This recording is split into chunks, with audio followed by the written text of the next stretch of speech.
Right, let's move things on. Up next, we have Texan, who will be reading out a speech on behalf of Kyle, arguing that having multiple partners is not immoral. Whenever you're ready, Texan. Well, first, I'd like to thank Kyle, who isn't here, but I'll be reading it out for him. All the other speakers, and for organizing this. Hello, everyone. I'll be arguing polyamory and polyamorous relationships themselves are moral. I'll have two things to support this. First, those who argue against multiple partners tend to be drawing upon arguments that can apply to any relationship, such as poor communication, a lack of honesty, a lack of openness, and a deficit of care. Secondly, I'll be explaining how relationships of this sort are not immoral, but rather suited to some and not to others. In reality, it's a matter of preference and not objective morality. First, there are a number of issues with relationships that can be exacerbated by having multiple partners. An example of this is communication. As anyone who has worked in a large organization or simply tried to organize in groups, it is more of a logistical challenge to make sure that a group communicates clearly and honestly with more than two individuals. With multiple partners, it can therefore be the case that some partners feel out of the loop, misinformed, or simply ignored. An example beyond communication is honesty.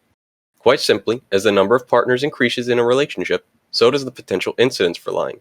As such, multiple partners also increases the likelihood of this problem. However, simply because having multiple partners increases the likelihood of a problem, this does not make it immoral.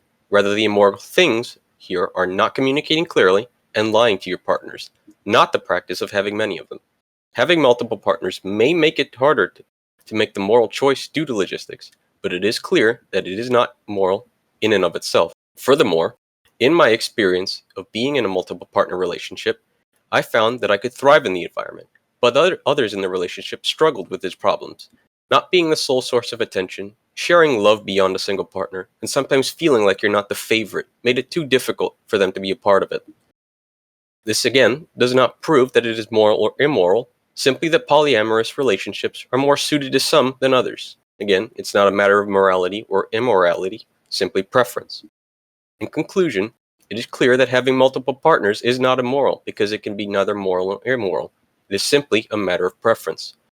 My speech has proved this by looking at immoral actions in relationships and separating them from how many partners you have, and taking my own experience from a polyamorous relationship to demonstrate how it is primarily a matter of preference. Thank you for listening. If you please would support the motion that it is moral to have a polyamorous relationship. Thank you very much for that, Texan. Are there any questions? I know that Texan isn't coming from Kyle's point of view, but I'd be happy to take them. And Texan, if you feel willing, you may answer some questions on Kyle's behalf. That's fine. Cool. Are there any questions?